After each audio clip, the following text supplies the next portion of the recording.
रायबरेली से सिपाही पर छात्र से छेड़छाड़ व अश्लील वीडियो दिखाने का आरोप। कक्षा 6 की नाबालिग छात्रा अपनी मां के साथ पहुंची एसपी ऑफिस। सिपाही पंकज पर पीड़ित छात्रा ने लगाए गंभीर आरोप। पीड़िता के घर पर ही किराए में रहता था। आरोपी सिपाही पंकज 1 साल से पीड़िता के साथ कर रहा था छेड़छाड़। किसी से बताने पर जान से मारने की दे रहा था धमकी। पीड़िता कोतवाली में शिकायत करने पर आरोपी सिपाही ने पीड़िता के भाई को कोतवाली लाकर खूब पीटा। पीड़िता की मां ने एसपी समेत अन्य उच्चाधिकारियों से की लिखित शिकायत। महाराजगंज कोतवाली में तैनात है आरोपी सिपाही पंकज। बेटा किस क्लास में पढ़ती हो, क्या हुआ? मैं क्लास 6 में पढ़ती हूँ और पंकज सिपाही मेरे घर पे रहते हैं और मुझे पढ़ाते थे कमरे में बुला के, और मेरे को गंदी गंदी पिक्चरें दिखाते थे और कहते थे अगर किसी से बताया तो अपने मम्मी पापा को बताया तो मारेंगे, और वह पापा मम्मी को भी मारेंगे, जेल में बंद कर देंगे, और मुझे बैट टच करते थे।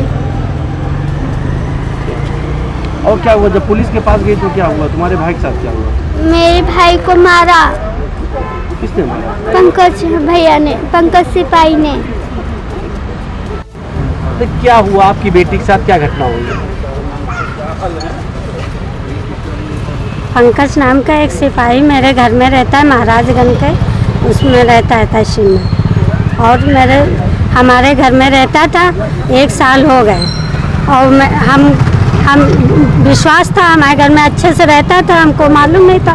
तो मेरी बेटी को पढ़ाने लगा था, तो वो पढ़ाने ही के बहाने ले जाता थे, रूम में बैठते थे, पढ़ाते थे, हम कहीं पढ़ा रहे होंगे तो फिर धीरे धीरे वो गंदी पिक्चरें दिखाने लगा, इसके साथ हाथ रखने लगा, धीरे में सब करने लगा इसके साथ, ये बता नहीं रही थी।